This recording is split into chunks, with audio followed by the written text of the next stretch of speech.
Le spectacle qui se présenta à nous, un peu plus loin, n'était guère fait pour détourner le cours de mes pensées. C'était un cortège de noces, fiancés à cheval et en tête, assez semblable à ceux qu'on voit dans les provinces françaises, la psalmodie des raïtas mise à part.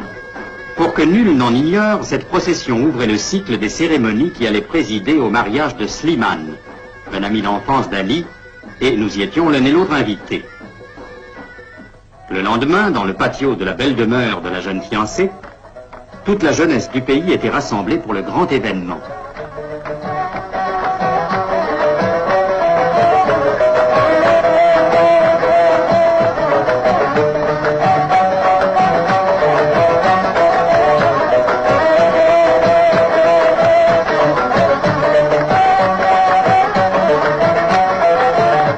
Seule, la fiancée ne participait pas à ce prélude de fête. Ses servantes et ses amis étaient occupés à la parer hors de la vue des hommes.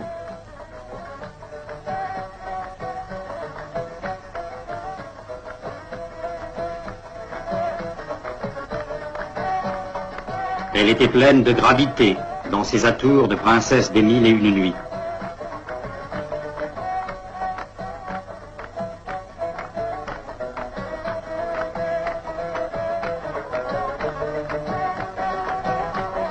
Sous ses fenêtres, les derboukas, les luttes et les tambourins se déchaînaient à présent.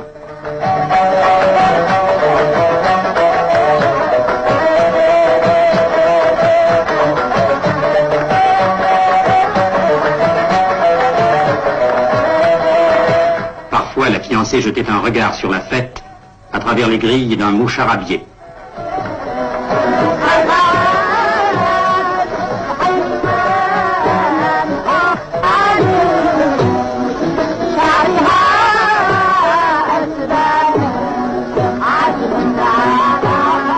Les danses et les chants se prolongèrent une grande partie de la matinée.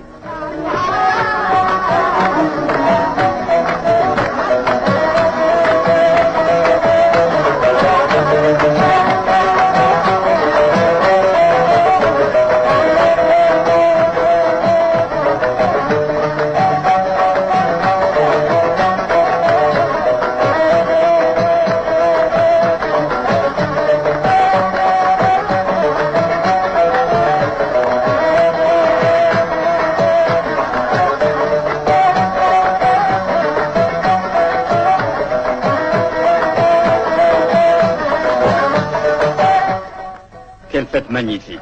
Tous mes compliments. Je vous remercie de m'avoir invité. J'ai l'impression d'avoir vécu un conte des 1001 nuits. Malheureusement, je dois repartir demain pour Paris. Mais le plus bel hommage, c'est celui que vont offrir nos parents de la campagne. Ils arrivent ce soir et organisent une très belle fantasia.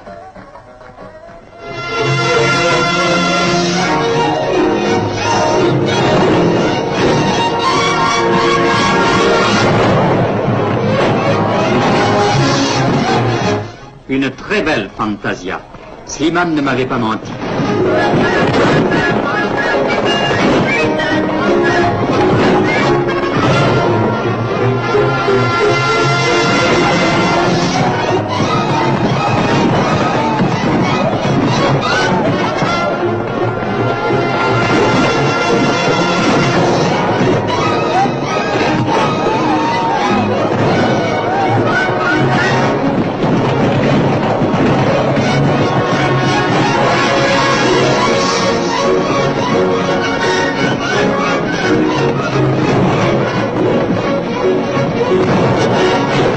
Non, jamais je n'oublierai cette fresque pacifique et guerrière qui reste pour moi comme une toile de feu sur laquelle se dessinent tous mes souvenirs algériens.